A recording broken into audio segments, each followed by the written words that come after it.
तो जैसे कि आपको पता है कि हमारी जावा डीएसए की सीरीज़ चल रही है और हमारी इस सीरीज़ में जो हमारा लास्ट लेक्चर था वो था ब्रूट फोर्स अप्रोच के बारे में, है ना। तो हमने एरे से रिलेटेड बहुत सारे क्वेश्चंस को सॉल्व किया था ब्रूट फोर्स अप्रोच को यूज़ करके, है ना। और ब्रूट फोर्स अप्रोच को यूज़ करके हमने ये भी देखा था कि अगर हम ब्रूट फोर्स अप्रोच को यूज़ करके इस पर्टिकुलर क्वेश्चन को सॉल्व करते हैं तो हमारा टाइम कॉम्प्लेक्सिटी कितना आता है और स्पेस कॉम्प्लेक्सिटी कितना आता है ना। तो हमने बहुत ही डिटेल में ब्रूट फोर्स के बारे में पढ़ा था, ठीक है। 3 हमने एरेस के क्वेश्चंस किए थे जिनकी हमने फिर टाइम कॉम्प्लेक्सिटी और स्पेस कॉम्प्लेक्सिटी का एनालिसिस किया था, ठीक है। तो हम उसी लेक्चर को अभी कंटिन्यू कर रहे हैं, ठीक है। हम नेक्स्ट जो क्वेश्चन है ब्रूट फोर्स अप्रोच के साथ हम 2-3 क्वेश्चंस और देखने वाले हैं, ठीक है। तो हमारा जो 4th क्वेश्चन है वो है डच नेशनल फ्लैग प्रॉब्लम, ठीक है। So Dutch national flag problem हमारे पास होता क्या है, given an array of zeros ones twos sort it without built in sort, ठीक है। यानी कि हमें हमारे एरे को क्या करना है, सॉर्ट करना है, लेकिन हमें बिल्ट इन सॉर्ट को यूज़ नहीं करना है। बिल्ट इन सॉर्ट का क्या मतलब है कि हमारे पास एरेज में एक बिल्ट इन फंक्शन होता है जो पहले से बना होता है, जिसकी हेल्प से हम क्या कर सकते हैं, एरे को सॉर्ट कर सकते हैं बिना अपने लॉजिक के, है ना। तो लेकिन हमें क्या करना है, हमें ये चीज़ नहीं करनी है, हमें बिल्ट इन सॉर्ट फंक्शन का जो यूज़ है वो नहीं करना है, हमें खुद से लॉजिक लगाना है और एक ऐसे एरे को सॉर्ट करना है जिसमें क्या होगा, सिर्फ जीरोस वंस और टूज ही होंगे, इसके अलावा कोई और नंबर नहीं होगा, ठीक है। तो देखो अगर हमारे पास बहुत सारे नंबर होते 0, 1, 2 के अलावा तो हम किसी डिफरेंट तरीके से इसको अप्रोच करते। लेकिन अब अगर हमें पता है कि हमारे एरे में 0, 1 एंड 2 इन 3 नंबर्स के अलावा कोई और नंबर होने ही नहीं वाला, तो हम ज़्यादा एक्स्ट्रा लॉजिक नहीं लगाएंगे। हम क्या करेंगे, हम हमारे एरे में काउंट कर लेंगे कि कितने ज़ीरोज़ हैं, कितने वंस हैं और कितने टूज़ हैं। फिर उसके अकॉर्डिंग हमारे एरे को दोबारा से लिखेंगे, ठीक है। जितने हमारे पास ज़ीरोज़ होंगे हम पहले उतने ज़ीरोज़ पहले लिख देंगे। फिर उसके बाद हम देखेंगे हमारे पास कितने 1 हैं, तो जितने हमारे पास 1 होंगे हम उनको पहले लिख देंगे, ठीक है। फिर उसके बाद हम देखेंगे हमारे पास टूज़ कितने हैं, फिर जितने हमारे पास टूज़ होंगे हम उनको लिख देंगे, ठीक है। तो बहुत ही सिंपल अप्रोच होने वाली है, ठीक है।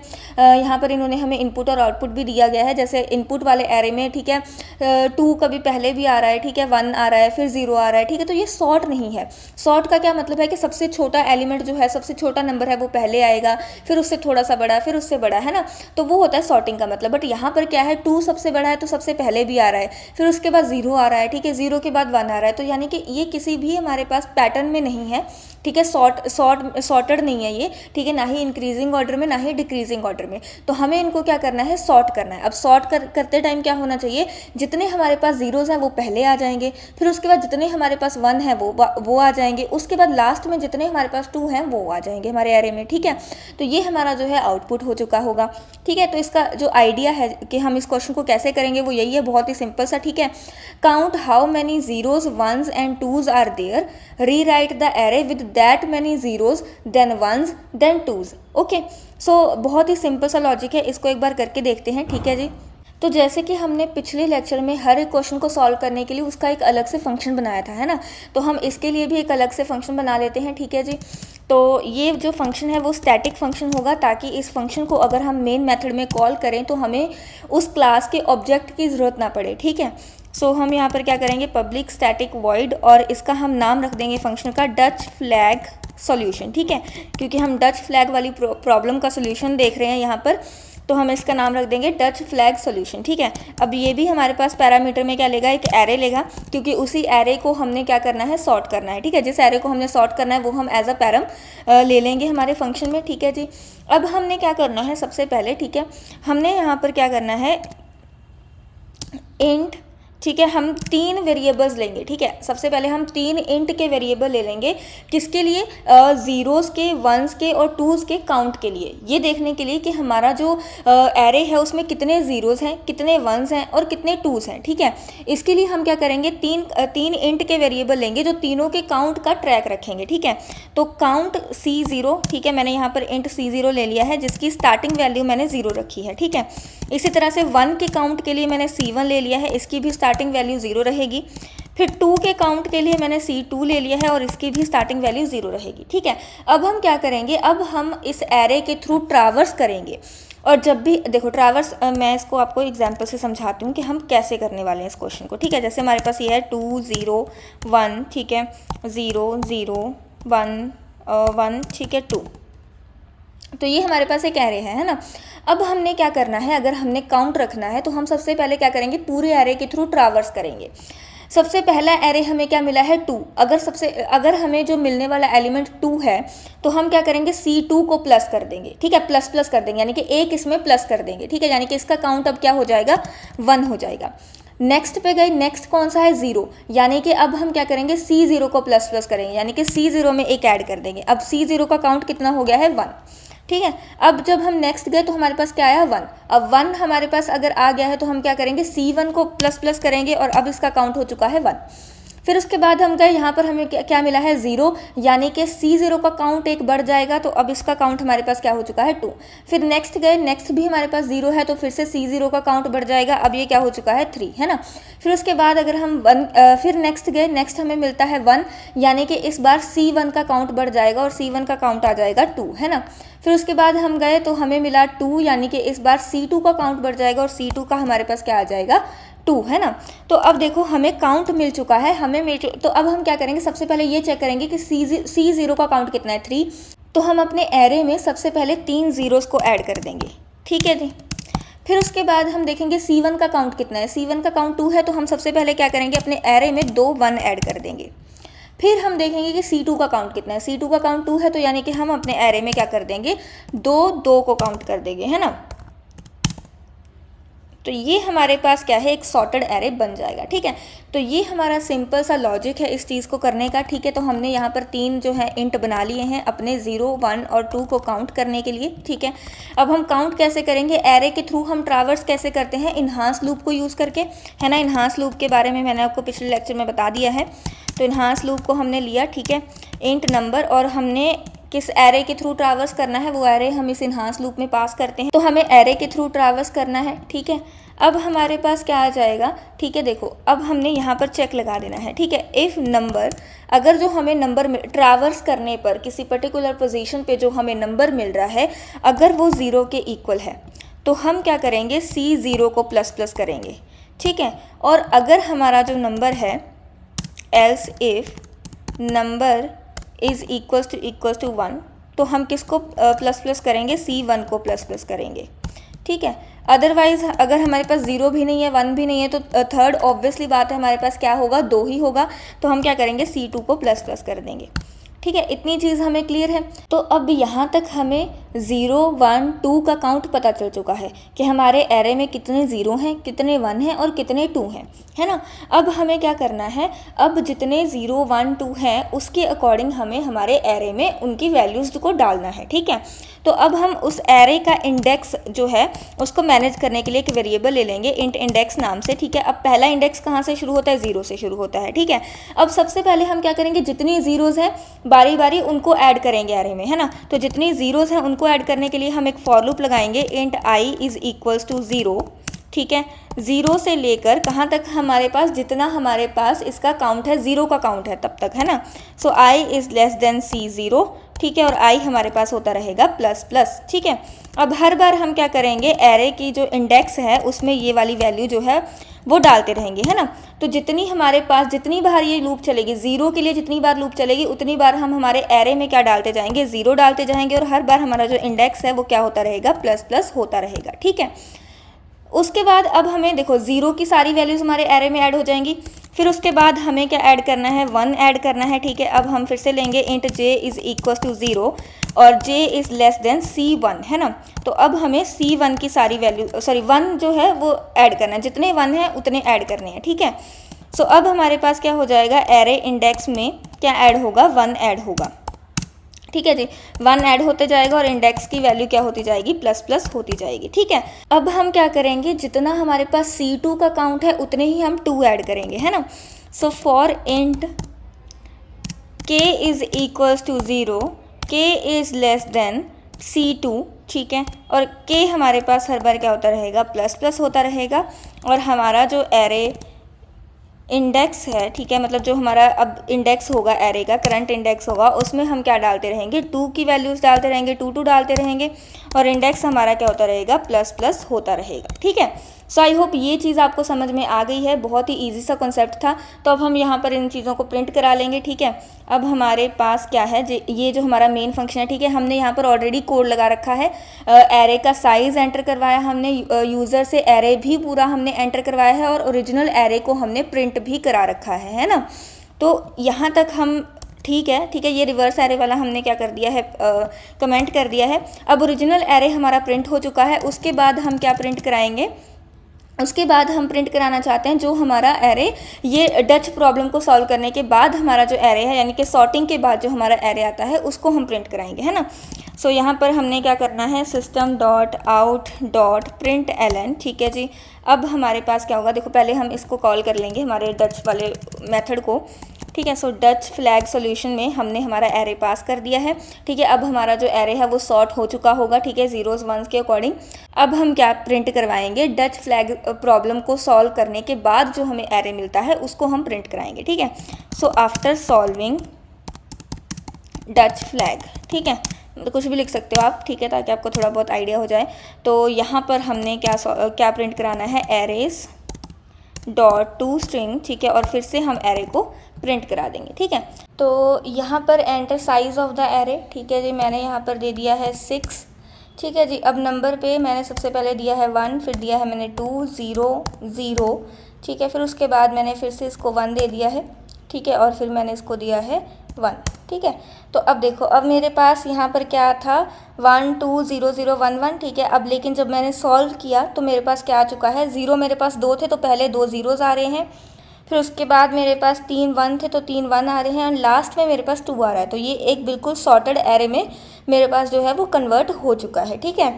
सो आई होप आपको ये वाला क्वेश्चन जो है वो समझ में आ गया होगा, ठीक है। सो हमने एक क्वेश्चन जो है डच नेशनल फ्लैग प्रॉब्लम का वो सॉल्व कर लिया है। नेक्स्ट क्वेश्चन पे चलते हैं। Next question is the 3 sum, ठीक है, program to count the number of triplets whose sum is equal to the given number, ठीक है। इससे पहले हमने एक 2 सम का क्वेश्चन भी सॉल्व कर रखा है, जिसमें हमने 2 नंबर्स का सम फाइंड आउट करना था और हमें चेक करना था कि क्या हमारा जो सम है वो जो टारगेट हमें दिया गया है उसके इक्वल है या नहीं है ना। तो अब यहाँ पर भी हमें ये फाइंड आउट करना है कि ऐसे कितने ट्रिपलेट्स हैं, हमें इस बार काउंट पता करना है कि ऐसे कितने ट्रिपलेट्स हमारे पास हैं जिन तीनों को अगर हम सम करें आपस में तो हमारा जो टारगेट नंबर जो हमें यूज़र ने दिया है अगर उसके इक्वल बनता है या नहीं बनता है ना। तो अब जैसे हमें यहाँ पर 10 दे दिया गया है, अब 1 4 एंड 6 अगर हम इस तीन की बात करें, इस ट्रिपलेट की बात करें, तो क्या इसका सम 10 की इक्वल है, नहीं है ना, तो नहीं है। फिर उसके बाद अगर हम चेक करें 1 4 2, तो क्या इस ट्रिपलेट का जो सम है वो हमारे पास 10 की इक्वल है, नहीं है। फिर क्या अगर इसकी बात करें 1 4 एंड 3, इसका सम 10 की इक्वल है, नहीं है। अगर हम इस ट्रिपलेट की बात करें 1 4 एंड 5, तो इसका सम जो है 10 की इक्वल है, यस। तो काउंट की वैल्यू आपकी कितनी हो गई, 1 हो गई। अब उसके बाद आपको चेक करना है इस ट्रिपलेट का, ठीक है, 1 6 एंड 2, अगर 1 6 एंड 2 को हम प्लस करें तो क्या ये 10 के इक्वल है, नहीं। तो फिर हम चेक करेंगे 1 6 3 के साथ, ठीक है, क्या 1 6 3 आपस में 10 के इक्वल है, यस 10 के इक्वल है। तो हमारा जो काउंट है वो कितना हो जाएगा, 2 हो जाएगा। तो इस तरीके से हमें काउंट फाइंड आउट करना है कि हमारे एरे में कितने ऐसे ट्रिपलेट्स हैं जिनका जो सम है वो हमारे टारगेट सम के इक्वल आता है, ठीक है। तो ये भी देखो, जैसे हमने 2 सम का क्वेश्चन किया था वैसे ही बिल्कुल सेम टू सेम ये भी हमें करना है, ठीक है। तो हम इस बार क्या करेंगे, देखो 2 सम में हमें दो लूप्स लगी थी। 2 लूप्स कैसे लगी थी कि अगर हमें 2 का फाइंड आउट करना था तो हम क्या करते, पहले ये वाला नंबर उठाते, इसको पहले इसके साथ भी प्लस करके देखते, फिर इसके साथ, फिर इसके साथ, फिर इसके साथ, फिर इसके साथ, यानी कि बाकी सारे बचे हुए एरे के साथ एक एक करके प्लस करते। फिर उसके बाद हम क्या करते, इस 4 को उठाते, ठीक है, इसको भी बाकी बचे हुए एरे के साथ प्लस करते। फिर इस 6 को उठाते, इस 6 को बाकी बचे हुए एरे के साथ एक एक करके प्लस करते। बट अभी हमें क्या करना है, पहले हमें इस 1 को उठाना है, ठीक है, और हमें क्या करना है, इस 4, फिर हमें इसको भी उठाना है और इसको भी उठाना है, इन तीनों को आपस में प्लस करना है। तो ये होगा कैसे, मैं आपको बताती हूँ आइट्रेशंस कैसे चलेंगी, ठीक है। हमें अब 3 लूप चाहिए होंगे जिनमें 3 आइट्रेशंस चलेंगे, एक आई, एक जे और एक के, है ना। तो यहाँ पर जैसे हमारे पास 1 है, 4 है, 6 है, 2 है, 3 है, 5 है, ठीक है। अब देखो जो ith आइट्रेशन है वो हमारी चली 0 से, ठीक है जी, आई आइट्रेशन हमारी 0 से चलेगी, जे आइट्रेशन हमारी 1 से स्टार्ट होगी एंड जो के आइट्रेशन है वो हमारी 2 से स्टार्ट होगी, है ना। यानी कि ये हमारा जो है 0 पोजीशन पर पड़ा हुआ 1 है, ठीक है। फिर उसके बाद ये फर्स्ट पोजीशन पर पड़ा है, ठीक है जी। ये हमारे पास सेकंड पोजीशन पर पड़ा है, ये हमारे पास थर्ड पोजीशन पर पड़ा है, ये फोर्थ एंड ये फिफ्थ पोजीशन पर पड़ा है ना। तो सबसे पहले हमारे पास ये 3 ट्रिपलेट्स आ जाएंगे, 1 + 4 + 6, ठीक है जी। तो हमने किया 1 + 4 + 6, तो आंसर क्या आया हमारे पास 11, जो हमारे पास इक्वल टू नहीं है, नॉट इक्वल्स टू 10 हमारे पास ये। तो जब हमारे पास 10 के इक्वल नहीं है तो काउंट की वैल्यू हमारे पास अभी तक क्या ही रहेगी, 0 ही रहेगी। फिर उसके बाद हमने क्या करना है, पहली आइट्रेशन में आई के लिए जे की सारी वैल्यूज़ को चेंज करना है, फिर के की सारी वैल्यूज़ को चेंज करना है। तो ये हमारी पहली आइट्रेशन थी, ठीक है। अब उसके बाद हमारे पास क्या आएगा, ठीक है। अब आई की वैल्यू स्टिल 0 ही है, ठीक है। और हमें क्या करना है, जे और के की वैल्यू हमारी बढ़ती जाएगी। अब जे की जो वैल्यू है वो हमारी क्या हो जाएगी, 2 हो जाएगी, और के की जो वैल्यू है वो हमारे पास क्या हो जाएगी, 3 हो जाएगी, है ना। यानी कि अब हम देखेंगे 0 पोजीशन पर पड़ा है हमारे पास 1, और जे पोजीशन पर हमारे यानी कि 2 पोजीशन पर हमारे पास पड़ा है 6, ठीक है। के यानी कि 3 पोजीशन पर हमारे पास पड़ा है 2। तो क्या इनका सम जो है वो हमारे पास 10 के इक्वल है, नहीं। तो हमारे पास जो इसका सम है वो आता है 9, जो कि हमारे पास नॉट इक्वल्स टू 10 है, और हमारे काउंट की वैल्यू जो है वो स्टिल क्या रहेगी, 0 ही रहेगी, है ना। तो यहाँ पर लॉजिक समझो, पहले हम क्या करें, 0 पोजीशन के लिए जे की हर एक पोजीशन पर जाएंगे, इस पर भी जाएंगे, फिर इस पर भी जाएंगे, फिर इस पर भी जाएंगे, और जे की हर पोजीशन के लिए हम के की हर पोजीशन पर जाएंगे। अब सबसे पहले आई की फर्स्ट आइट्रेशन चल रही है, जिसमें हमारे पास जे की भी हमने क्या कर दिया, ये वाली आइट्रेशन चलाई हमने, ठीक है। अब सेकंड आइट्रेशन में जे की वैल्यू 2 हो जाएगी, है ना। लेकिन अब ये जो जे है इसके लिए जो के की वैल्यू है वो भी तो चेंज होती रहेगी ना। अब जैसे हमने जे = 1 के लिए के = 2 को चेक किया, नेक्स्ट के लिए आई की वैल्यू सेम रहेगी, जे की वैल्यू भी सेम रहेगी, क्योंकि हमें सेम जे के लिए सारी की सारी के की वैल्यूज़ को भी चेक करना है। पहले के की वैल्यू 2 थी, तो के की वैल्यू अब क्या हो जाएगी, 3 हो जाएगी, है ना। यानी कि अब हमें किस आइट्रेशन के लिए चेक करना है, अब हमें चेक करना है 0 + 0 1 और 3, ठीक है, इन 3 आइट्रेशन पर, यानी कि 1 4 एंड 2, 1 + 4 + 2 को अगर हम ऐड करेंगे तो हमारे पास 7 आ जाएगा। तो आप समझ लो जितने भी पॉसिबल केसेस हैं हमें हर एक को चेक करना पड़ेगा, और कितने पॉसिबल केसेस बन रहे हैं, है ना। देखो पहले 0 के साथ सबको प्लस करेंगे, फिर उसके बाद 0 के साथ जब हम इसको प्लस कर रहे हैं, है ना, 4 को, तो पहले 4 के साथ भी सबको प्लस कर करके देखेंगे, तो कितने पॉसिबल आउटकम्स बन रहे हैं। और ब्रूट फोर्स में यही होता है, जितने भी पॉसिबल आउटकम्स हैं सबके साथ प्लस प्लस करके देखो, जब तक हमारे पास 10 नहीं आता, है ना, फिर उसको काउंट करते जाओ। तो अब अगर हम इसको देखें, हमारे क्वेश्चन को हम कोड के साथ कैसे करेंगे,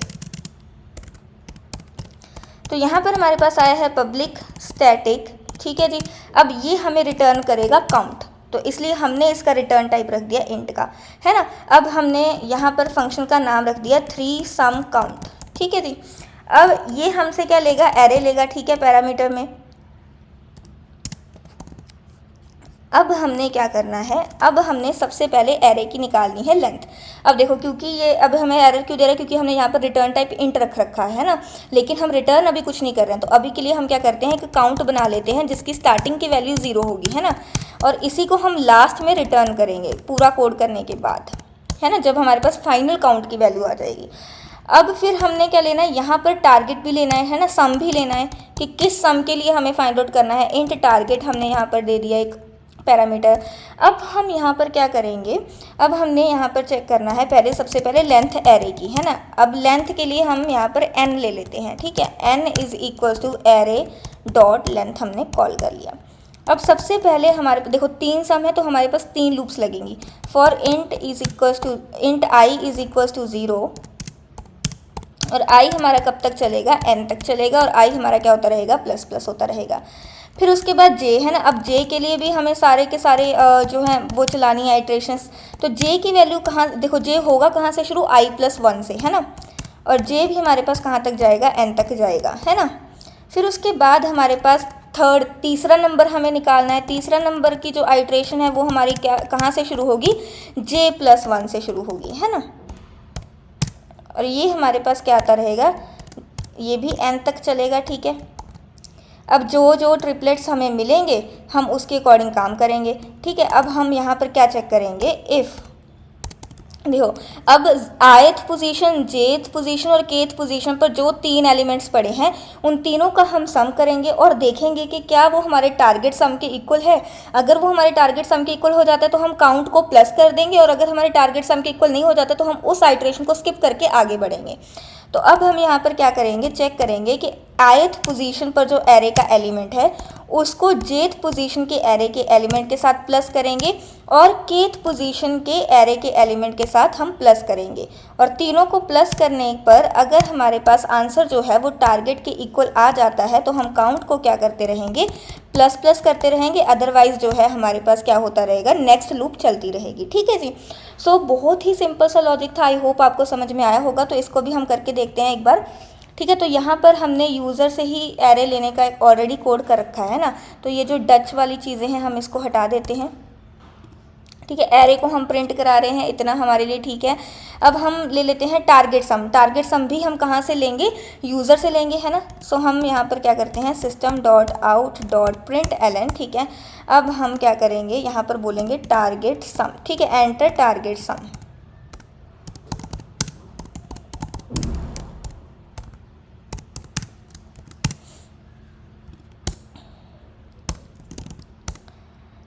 ठीक है जी। अब टारगेट सम लेने के बाद हम उसको क्या करेंगे, एक इंट के वेरिएबल में रख लेंगे। ठीक है जी।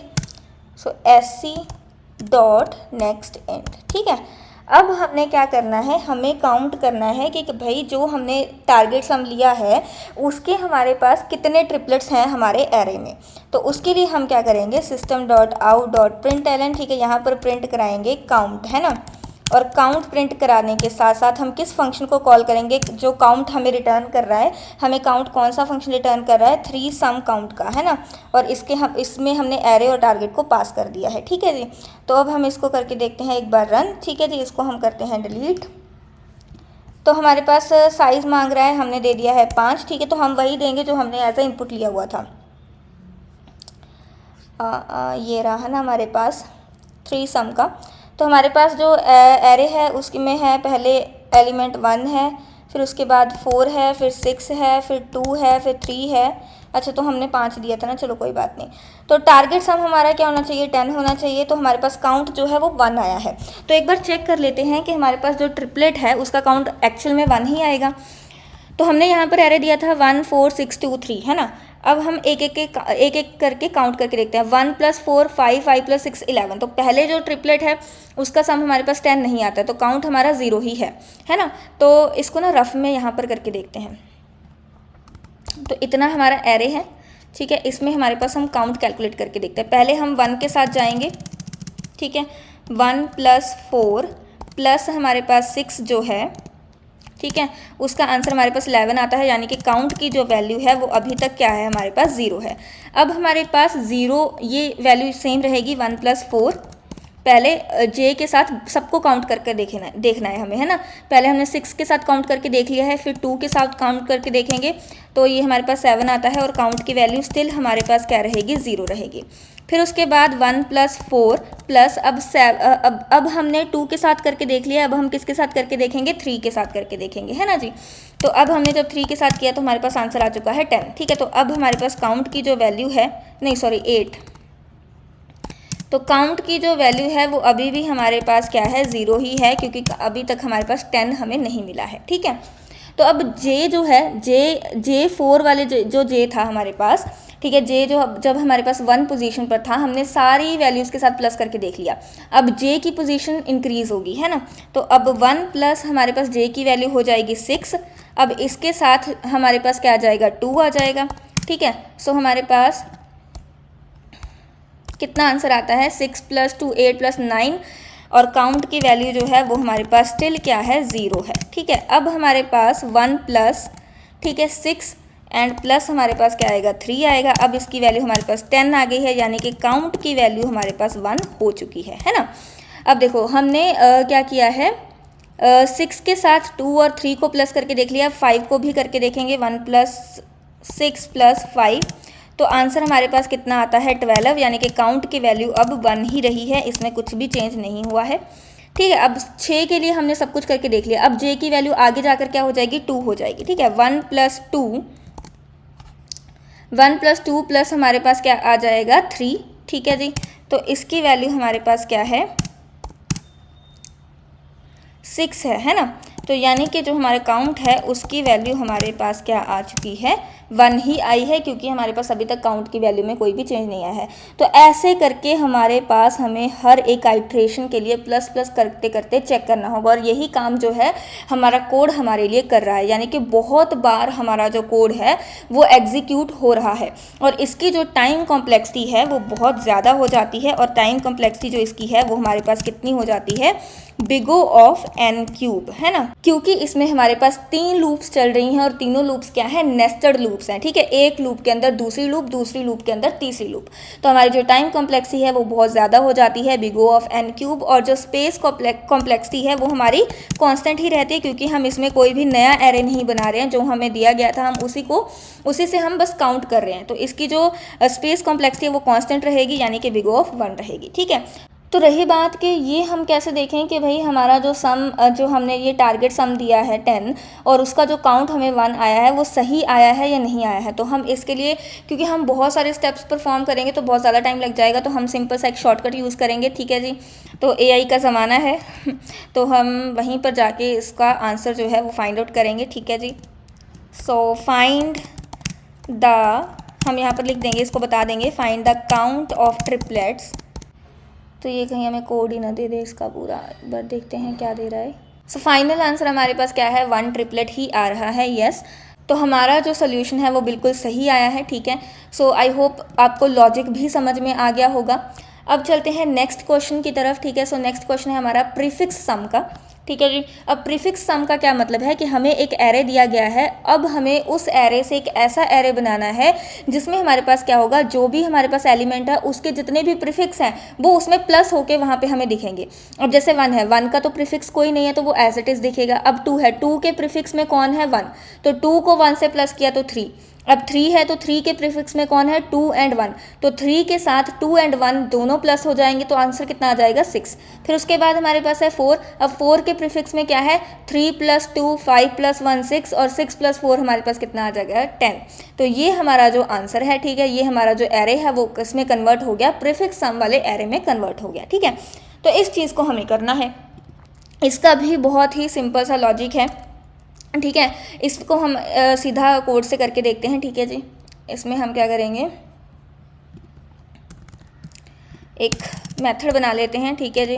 पब्लिक स्टैटिक, और यहाँ पर हमें वॉइड मिलेगा, ठीक है जी। अब यहाँ पर हमने इस मेथड का नाम रख लिया है प्रीफिक्स सम, ठीक है।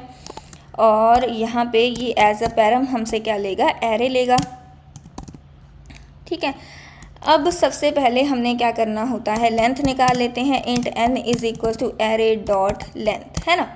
अब हमें प्रीफिक्स का सम निकाल के उस एरे में डालना है। तो हम क्या करेंगे, यहाँ पर सबसे पहले तो फॉर लूप लगेगी पूरी, देखो हमें पूरा एरे में ट्रैवर्स करना है, ठीक है। इतनी बात तो हमारे पास जो है वो क्लियर है कि हमें पूरा एरे के थ्रू ट्रैवर्स करना है प्रीफिक्स सम निकालने के लिए, है ना। क्योंकि पहले 1 के पास जाएंगे, 1 के सारे प्रीफिक्स के साथ सम करेंगे, फिर 2 के पास जाएंगे, 2 के सारे प्रीफिक्स का सम करेंगे, फिर 3 के पास जाएंगे, 3 के सारे प्रीफिक्स का सम करेंगे, है ना। तो एक फॉर लूप तो हमारी पक्की है, जो हमारे पास क्या होगी 0 से लेकर i n तक चलेगी, है ना। Int i = 0, i n, and i हमारे पास हो गया है प्लस प्लस, ठीक है। अब उसके बाद हमने क्या करना है, यहाँ पर काउंट की वैल्यू ले लेनी है, देखिए, क्योंकि हमने प्रीफिक्स का काउंट पता करना है ना। तो इंट काउंट = 0। अब हम क्या करेंगे, जितनी हम पोजीशन पर हैं, अब जैसे ये है, यहाँ पर मैंने एक एरे ले रखा है ना, 1 2 3 4। अब अगर हम इस पोजीशन पर हैं तो इस पोजीशन से पहले के जितने एलिमेंट्स हैं उनको हमने हमारे इस एलिमेंट के साथ प्लस करना है ना। अब इसके पहले तो कुछ भी नहीं है, तो हमारे पास सीधा का सीधा 1 ऐड हो जाएगा। अब यहाँ पर 2 है, 2 के पहले कौन कौन है 1, तो इसको हम 2 के साथ प्लस करेंगे। फिर 3 के पहले कौन कौन है 2 and 1, तो इसको भी हम 3 के साथ प्लस करेंगे, है ना। फिर उसको हम अपने एरे में डालेंगे। तो हर बार काउंट कैलकुलेट होगा, हर आइट्रेशन पर जाकर काउंट कैलकुलेट होगा। तो हम क्या करेंगे, हर आइट्रेशन में पहले काउंट की वैल्यू लेंगे 0, और फिर इसके प्रीफिक्स के साथ हमें क्या करना है, सम ले लेते हैं ना, इंट सम। तो सारे प्रीफिक्स का हम सम फाइंड आउट करेंगे। अब कैसे करेंगे, int I is equals to हमें 0 से शुरू करना है और कहाँ तक लेके जाना है, हमारा लेस देन इक्वल्स टू आई तक, जितनी आइट्रेशन है उतने तक। जैसे मान लो ये है ना 3, तो इसके लिए हमें क्या करना है, इसके प्रीफिक्स और इसका तीनों का सम फाइंड आउट करना है, यानी कि 0 1 2, यानी कि जितनी आई है, ठीक है, इसको हम जे ले लेते हैं, ठीक है। तो यानी कि जितनी हमारी आइट्रेशन चल रही है उतनी तक हमें 0 से लेकर जितने नंबर पड़े हैं उनका सम फाइंड आउट करना है ना जी। तो अब हमारे पास क्या आ जाएगा, जे प्लस प्लस हो जाएगा हमारे पास, ठीक है जी। और जो सम है उसकी वैल्यू क्या होती जाएगी, sum is equal to sum plus, ठीक है, एरे की जो जे पोजीशन पे पड़ा हुआ नंबर है वो हमारे पास प्लस हो जाएगा, ठीक है। तो अब हमने क्या करना है, जब हमें सम मिल गया तो उस सम को भी हमने एक एरे में रखना है। तो उसके लिए हम क्या करेंगे कि टेम्परेरी एरे रख लेंगे। फिर जब हमारा टेम्परेरी एरे कंप्लीट हो जाएगा उसको हम ओरिजिनल एरे में कॉपी कर देंगे, जो कि हम करते आ रहे हैं ना। सो हम यहाँ पर एक टेम्परेरी एरे ले लेते हैं और टेम्परेरी एरे हमारा ओरिजिनल एरे के साइज़ जितना ही होना चाहिए, ठीक है। ये चीज़ हम ऑलरेडी हमें पता है। सो हमारा जो ओरिजिनल एरे है उसका जो लेंथ है वो है n, ठीक है जी। तो अब हम क्या करेंगे यहाँ पर, और इसके इंडेक्स के लिए भी हम एक वेरिएबल रख लेते हैं, ठीक है, int index is equal to 0, ठीक है जी। और हम क्या करेंगे, इस जो टेम्परेरी एरे है इसके इंडेक्स पर जो हमें सम मिल रहा है उसको हम क्या करते जाएंगे, ऐड कर देंगे, ठीक है जी। और जैसे ही हम ऐड करेंगे तो जो हमारा इंडेक्स है वो क्या हो जाएगा, प्लस प्लस हो जाएगा, ठीक है। इसको हम बाहर रखते हैं इस वाले लूप से। यहाँ पर तो हम सम काउंट कर रहे थे ना, तो जैसे ही सम काउंट हुआ तो सम को हम यहाँ पर रख देंगे और इंडेक्स को हम क्या करते जाएंगे, प्लस प्लस करते जाएंगे, ठीक है जी। अब जब हमें टेम्प मिल जाता है तो इस फॉर लूप के एंड में हम क्या करेंगे, हमारा जो टेम्परेरी एरे है उसको ओरिजिनल एरे में कॉपी कर देंगे, है ना। तो टेम्परेरी एरे को ओरिजिनल एरे में कॉपी करने के लिए हम फिर से क्या करेंगे, int I is equal to 0, ठीक है जी। और i हमारे पास लेस देन n हुआ है और i हमारे पास प्लस प्लस हो रहा है, ठीक है जी। सो हम क्या करेंगे, हमारा जो ओरिजिनल एरे है उसकी आयत पोजीशन पर जो टेम्परेरी एरे है उसकी आयत पोजीशन का एलिमेंट रखते जाएंगे, ठीक है। सो आई होप ये चीज़ आपको बहुत अच्छे से समझ में आ गई होगी। देखो इसकी टाइम कॉम्प्लेक्सिटी को ज़्यादा कैलकुलेट करने की कोशिश करने की हमें ज़रूरत नहीं है, क्योंकि इसमें क्या है, एक फॉर लूप यूज़ हो रही है। तो हमारे पास जो टाइम कॉम्प्लेक्सिटी है वो क्या है, नेस्टेड फॉर लूप्स यूज़ हो रही है ना। तो हमारे पास 2 नेस्टेड फॉर लूप्स यूज़ हो रही हैं, तो इसका मतलब हमारे पास जो इसकी टाइम कॉम्प्लेक्सिटी है वो है big O of n square, and जो स्पेस कॉम्प्लेक्सिटी है इस बार वो है बिग O ऑफ n, क्योंकि हमें एक एक्स्ट्रा एरे की ज़रूरत पड़ गई है ना। तो इस सोल्यूशन के लिए जो हमने प्रीफिक्स सम किया है, इसके लिए जो हमारी टाइम कॉम्प्लेक्सिटी थी वो हमारे पास है big O of n square, ठीक है जी। और जो हमारे पास स्पेस कॉम्प्लेक्सिटी है वो हमारे पास आ जाती है बिग O ऑफ n, है ना। तो अब इसको हम करके देख लेते हैं एक बार, ठीक है जी। देखो यूज़र से हम सम ले रहे हैं, यूज़र से हम एरे ले रहे हैं, एरे को हम प्रिंट करा रहे हैं, इतना हमारे लिए काफ़ी है। उसके बाद हमने क्या करना है, हमारे प्रीफिक्स सम के बाद वाले एरे को प्रिंट कराना है ना जी। तो हम क्या करेंगे, यहाँ पर प्रीफिक्स वाले मेथड को कॉल कर लेंगे, उसको हमने एरे पास कर दिया और उसके बाद फिर से हम हमारे एरे को क्या करा लेंगे, प्रिंट करा लेंगे, ठीक है जी। और आफ्टर हम यहाँ पर क्या लिखेंगे, आफ्टर प्रीफिक्स सम, ठीक है। अब इसको करके देखते हैं रन, ठीक है जी। तो हमारे पास है enter size of the array, array का जो साइज़ है वो हमारे पास ले लेते हैं हम 4, ठीक है। एंटर नंबर 1 2 3 4, ठीक है जी। सो ओरिजिनल एरे हमारे पास 1 2 3 4 आया है और आफ्टर प्रीफिक्स हमारे पास क्या है, देखो पहले 1 था, 1 + 2 3 आ गया, 1 + 2 3 + 3 6 हो चुका है, ठीक है। और हमारे पास यहाँ पर 10 हो चुका, तो ये हमारा बिल्कुल ही सही आउटपुट आ चुका है। सो आई होप आपको समझ में आ गए होंगे ये वाले क्वेश्चंस, ठीक है। तो ये हमने आज 3 क्वेश्चंस और कवर कर लिए हैं, और अगर आपको नहीं समझ में आए हैं तो आप कमेंट सेक्शन में पूछ सकते हैं। बाकी इनका जो लॉजिक है वो समझ आना बहुत ज़रूरी है, क्योंकि जितने आप क्वेश्चन सॉल्व करोगे उतनी आपकी लॉजिक बिल्डिंग जो है वो इंक्रीज़ होगी। और डीएसए में सबसे ज़्यादा इंपॉर्टेंट चीज़ हमारे पास लॉजिक बिल्डिंग है, इसके बिना आप कुछ भी नहीं कर सकते, ठीक है। सो आई होप आपको आज का लेक्चर अच्छे से समझ में आ गया। अगर कोई भी क्वेश्चन आपको नहीं समझ में आया है तो आप कमेंट सेक्शन में पूछ सकते हैं। So that's it for the day.